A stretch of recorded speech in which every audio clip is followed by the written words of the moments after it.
You're listening to the Trade Show Insights Podcast, Season 15, Episode 16.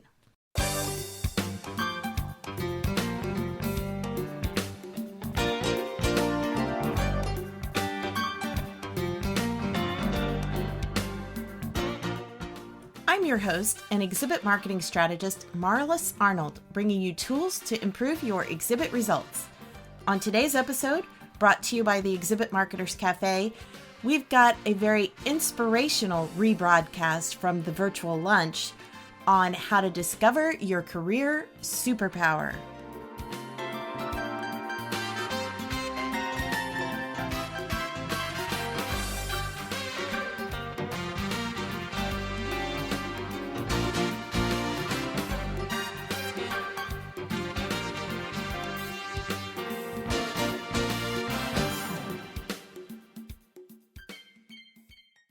When I started virtual lunch 6 months ago, that was my goal, was I wanted to help the industry. I kept thinking, what can I do? How can I help? And so that's where these weekly virtual lunches came from. But every time I would see, another one of my friends pop up on LinkedIn saying they were searching, or somebody else telling me about their business closing, or, however many hundreds or thousands of employees in their company had been laid off. I felt so helpless, and I kept thinking, what can I do? How can I help? And so recently on a Facebook online entrepreneurs group, I was going through and I was reading some posts, and I came across Leslie Thorne, and I saw some of her posts about, and I realized that she was more than just like a career advisor. I mean, she takes it from a different perspective, but I was impressed with what I saw. And so I went to her website and I started reading some of her articles, and I really, really liked her perspective. And all of a sudden the light bulb went off, and I thought, I could bring her on virtual lunch, and she could share and give inspiration and ideas and some insights to those who are searching for work. So anyway, today I'm not going to give too much of her backstory because it's fascinating, and I want to let her tell, because she's really got some real world experience. She's not just giving advice, she's sharing from the heart. But you're going to be so inspired, and you're really going to get a new perspective, a fresh perspective on looking for work. So Leslie, thank you so much for joining us here today in Virtual Lunch. Well, thank you for having me. I am very excited about being here, and you'll have to. There's so many things I want to share. So feel free to cut me off if I'm sharing too much and I need to move on. But anyway, hi everybody. My name is Leslie Evans Thorne, and I call myself the Chief Freedom Officer of YouAreFree.com, where I help people to create meaningful work that matters, work to them, work that makes an impact, so that they can make their contribution and be well paid. And I come to you today not as I love the introduction, not as a traditional career coach. I come to you as somebody who has lived through 5 or 6 career transitions myself. So I'm not a coach with lots of certifications, although I did teach at the Coach Certification Institute, but I've had 5 or 6 sort of reinventions. I went from politics to banking to counter trade to corporate consulting and training to outplacement and executive coaching to being a business owner. I think that's 6, right? Well, and those are not just slight transitions either. Some of those are abrupt U-turns and left turns. And so you really know what you're talking about. Well, part of what I really liked about when I started reading some of your articles and your posts was that it's not just about finding a job. When you work with somebody, you're actually helping them. And I loved how you said in one place, it's like excavating to uncover your talents, like an archaeological dig. And so tell us a little bit more about that. I really think that's fascinating. Okay. Sure. No, I would be happy to. I look at so much of the career literature online, and so much of it, there's a recent book that just came out. I don't have the title, but The author was advocating just spending your career building on your skill. You know, a skill is something that you learn, it's acquired knowledge, right? And you practice it. I believe that the way to create meaningful work and the way to leverage yourself in this marketplace, even with COVID, is to find your talent. A talent is different from a skill. A talent is something it's a natural ability that you have. It's inborn, it's inbred, it's something that you do really well. And I find that with my clients that it comes so naturally to them that they think everybody can do it that way, but it's not true. It's just, and it can, sometimes when people think about talents, they think it's got to be something like, I don't know, writing music or writing a book but a talent can be like the way that you approach solving a difficult situation with a customer, right? It can be just like intuitively knowing what that customer needs and solving it in a way that can't be taught to other people. It's just a natural ability that you have. Well, and I know I've found that too. I have a lot of people tell me that I'm a good interviewer, and I think, well, I was trained as a reporter, so of course, but when I really stop and think about it, there are some reporters who really aren't good interviewers. So you're right. There are degrees of talent that are more just kind of instinct. I mean, for me, even as a little kid, I would go around asking everybody questions. So it probably is more of just like an inborn talent, like you said. Yeah, I am. I was going to read. Can I read something from one of my articles because I wanted to Sure. point to that later. I told Marla that I put together a little gift for people who are on the call today. Yes. It's called a talent workbook. I hope I'm not spilling the beans. Were you going to talk about that later? No, that's fine. Actually, and we'll even have Alan put that link up so that people can go and grab that. Don't go right now, though. Listen to the rest of the interview first. Yes.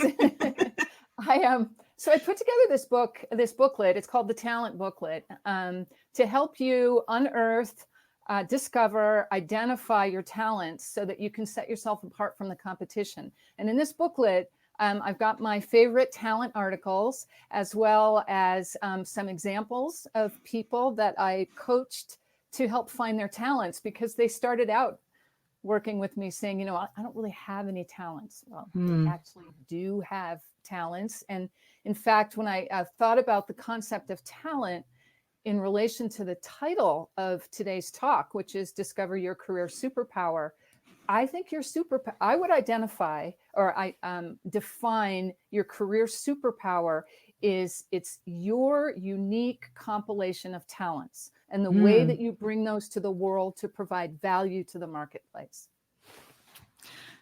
I love that. I think that's a really good way of looking at it. And I loved also, and I have to say, the career superpower phrase was not my idea. I did get that from one of your articles as well. I don't want people to think I made that up. But funny. I thought that was such a great way of looking at it, is that it is. I mean, that once you find all those unique things about you that make you you, that really is the way to sell yourself in the marketplace. And those of us in the trade show and events industry, I mean, we do have a lot of skills we take for granted. I mean, like you said, the problem solving skills or talent or ability, however you want to phrase it, being able to, and some people, and one gift I do not have is some people can walk into a room and go, oh, this room would seat X number.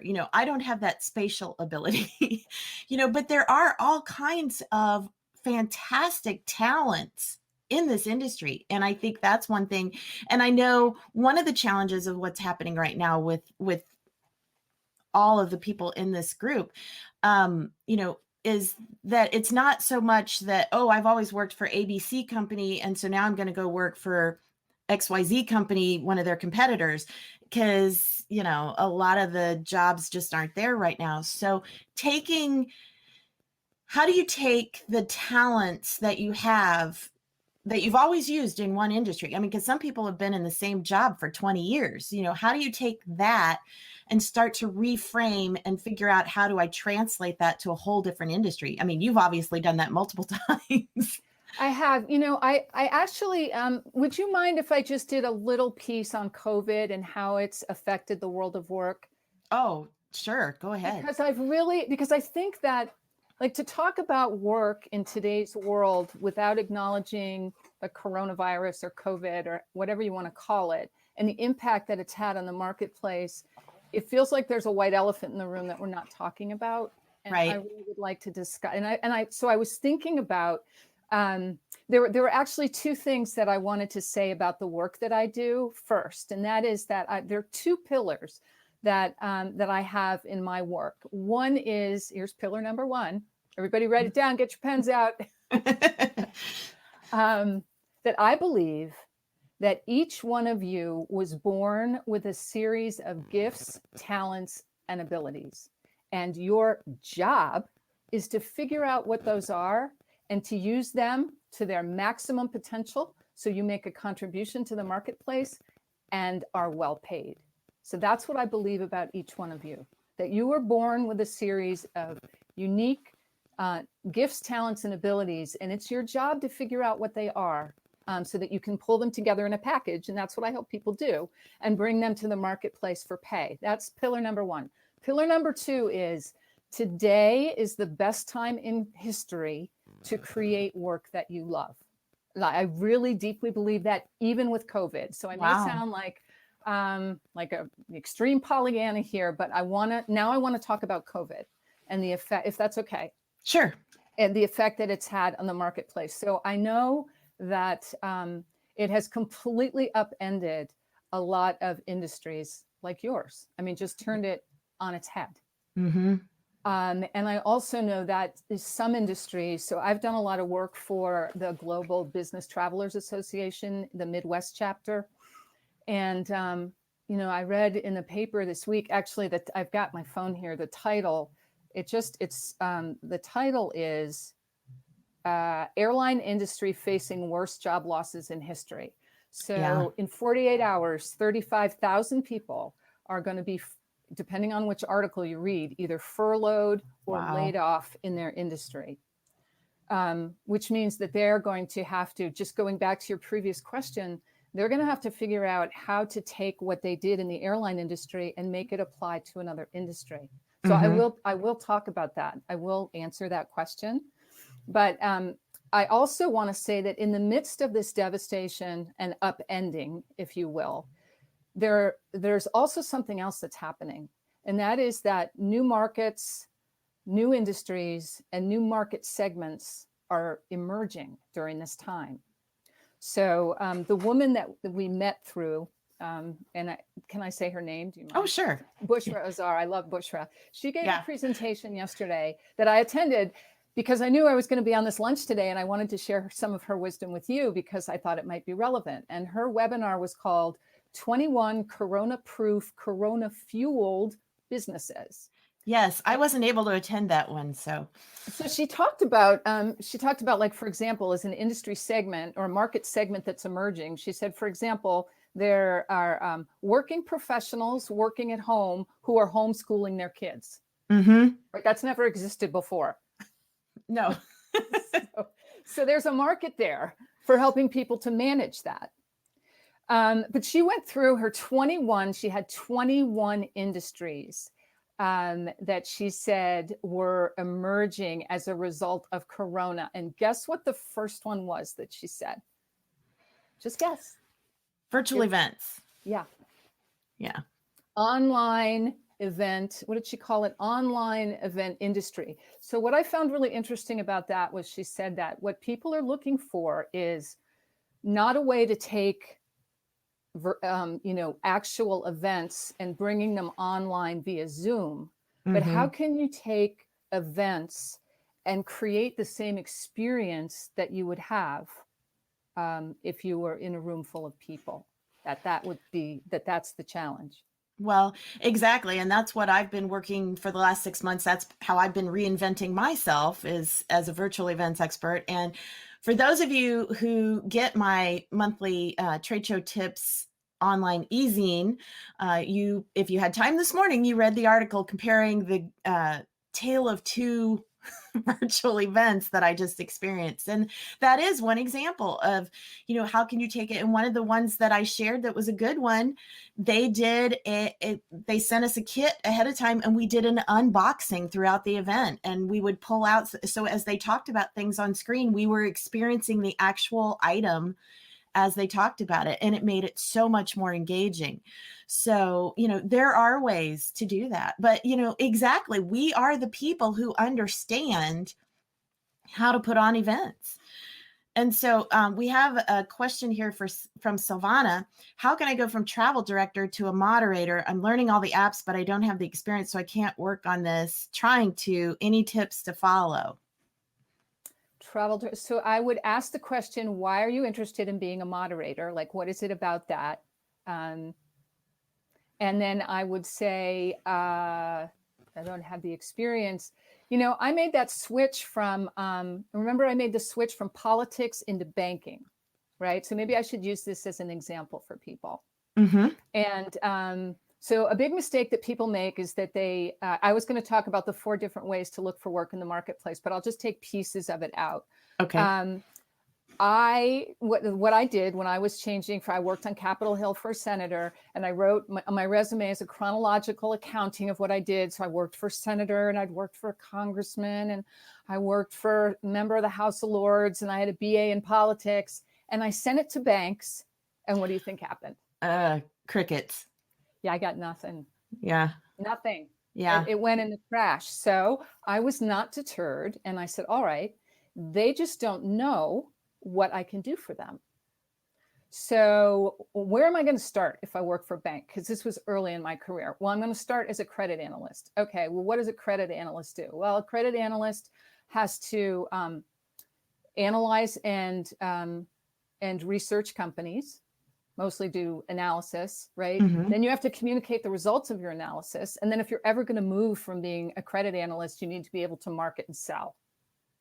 So I went back and I did an inventory of everything that I did in Washington. I encourage you to think about doing this. I just wrote down and it might be harder to do. You might want to do it in segments if you've been working for 20 years. Right. That might be a little overwhelming.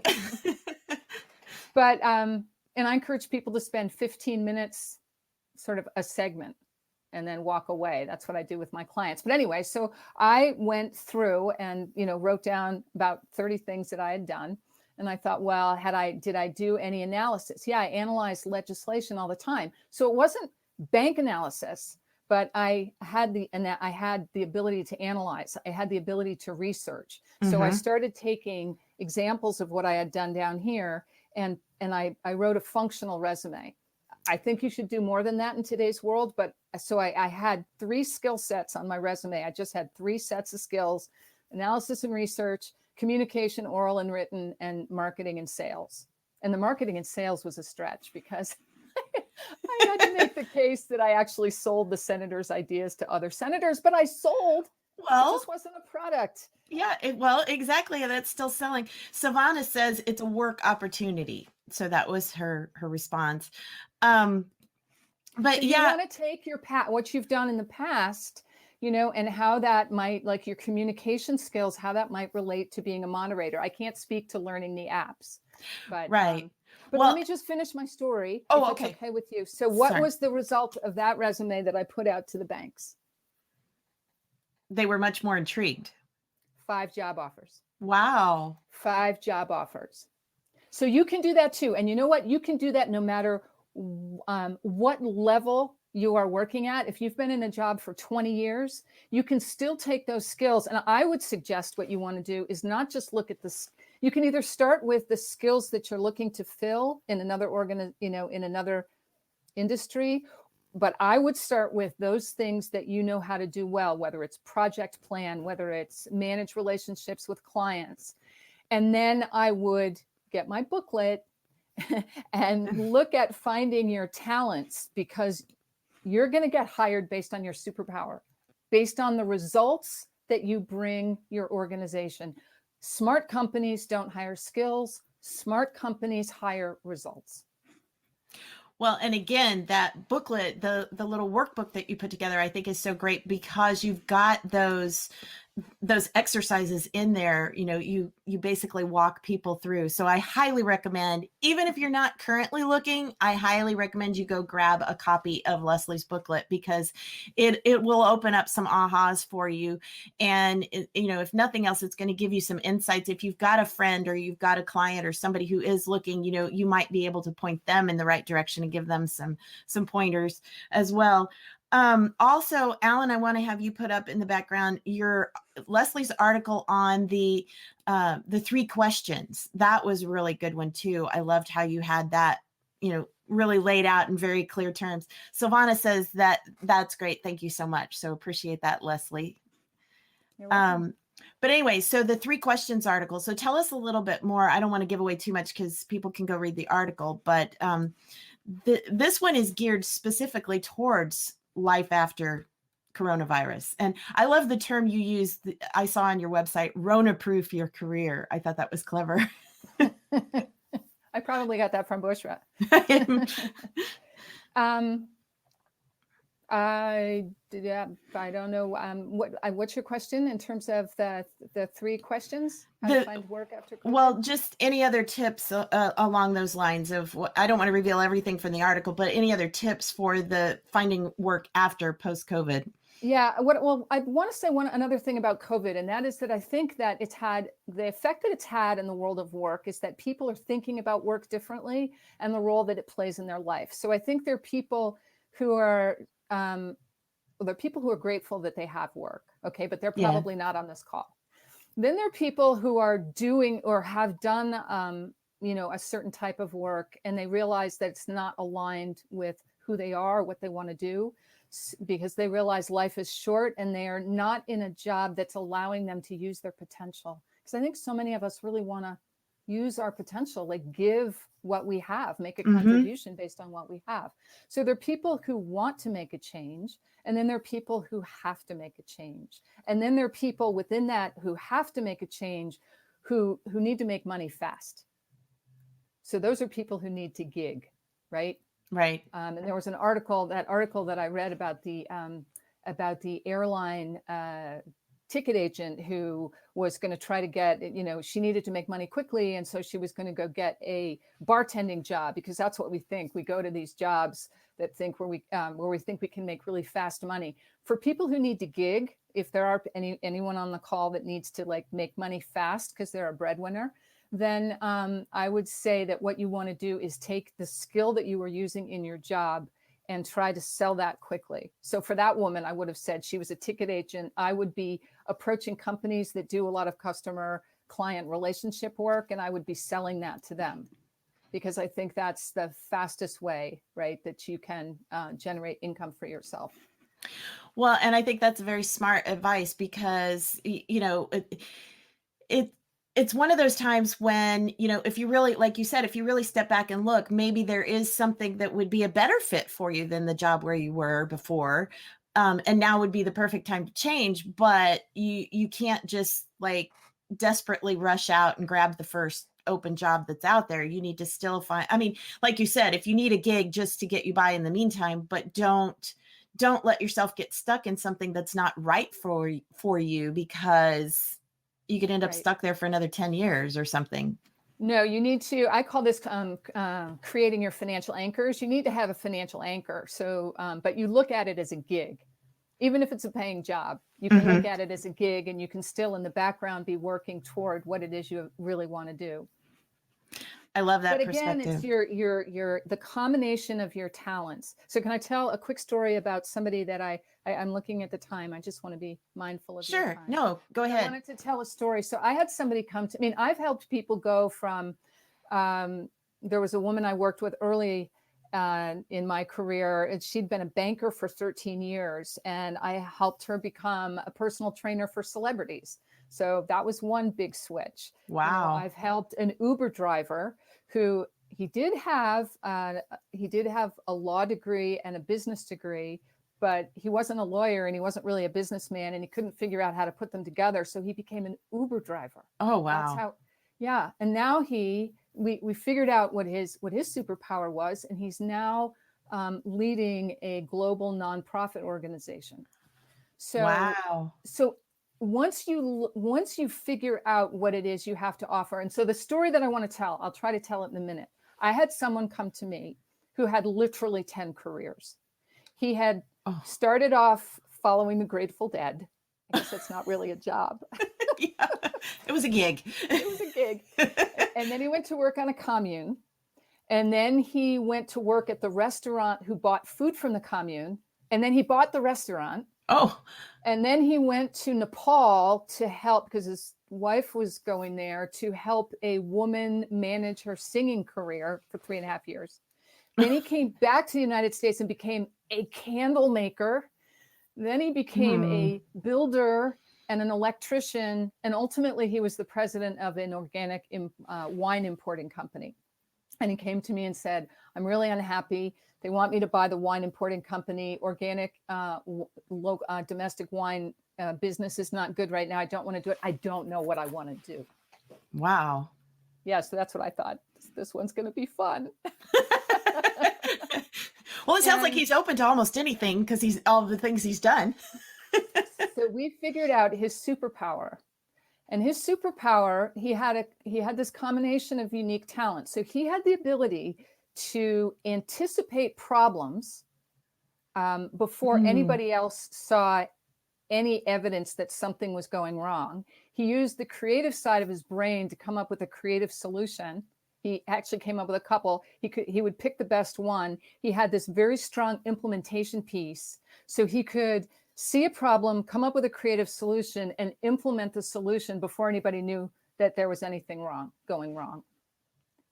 And he was very good in the logistics area, in the logistics and supply area. So his dream was to become the COO of he discovered that his dream was to become the COO of an organic food distributor in the United States. And it took him a couple of little hops, but that's what he's doing today.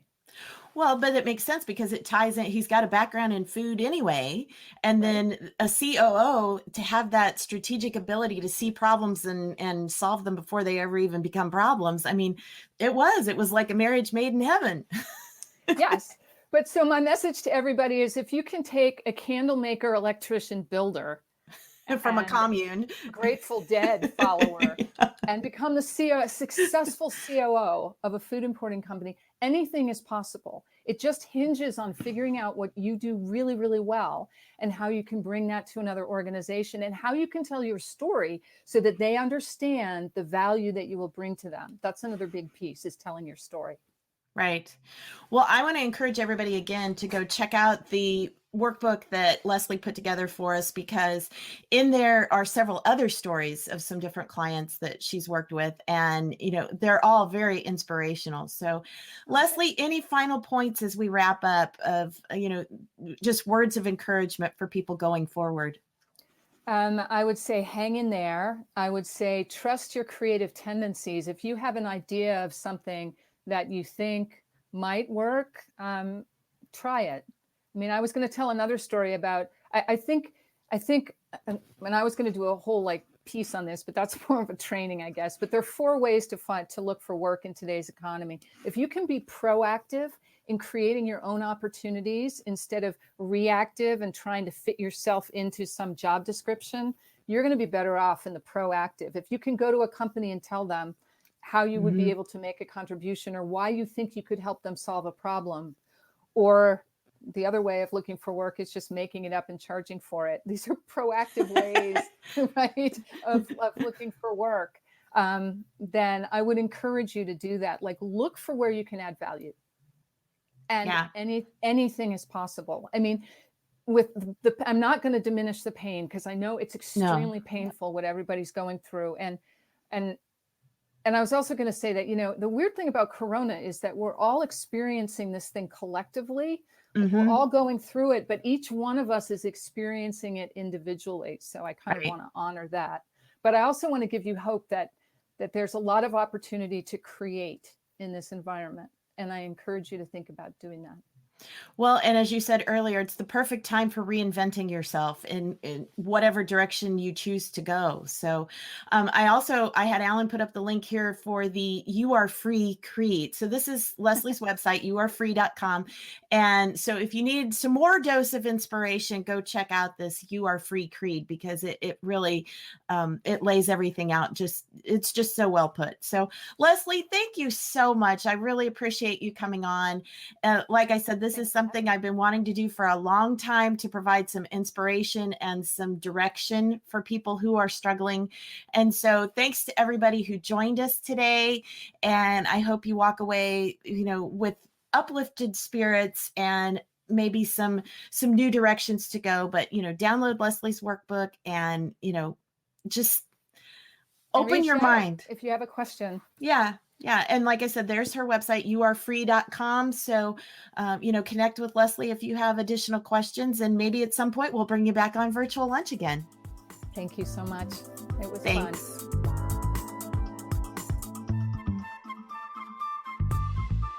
You can find all the links mentioned during our interview in this episode's show notes at tradeshowinsights.com. And if you'd like to join us for an upcoming weekly virtual lunch, you'll find information on that at exhibitmarketerscafe.com/lunch.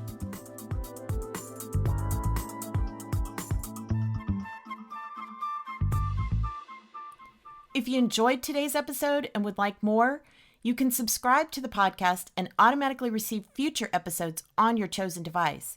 Simply search for Trade Show Insights in Apple, Spotify, Stitcher, or virtually anywhere else that podcasts are found, then click the subscribe button. Trade Show Insights is protected by the Creative Commons copyright license. You may feel free to share this recording with colleagues or embed it on your own blog, as long as it's shared in its entirety and is not used for commercial purposes. To learn more, please see the link in the sidebar of the show notes at tradeshowinsights.com. Well, that's it for this episode of Trade Show Insights. Be sure to check out our show notes and archives at tradeshowinsights.com. You can also connect with me using the social media links or the contact page on the site. I'm Marlis Arnold. Thanks for listening, and be sure to join us next time for more tools to improve your exhibit results.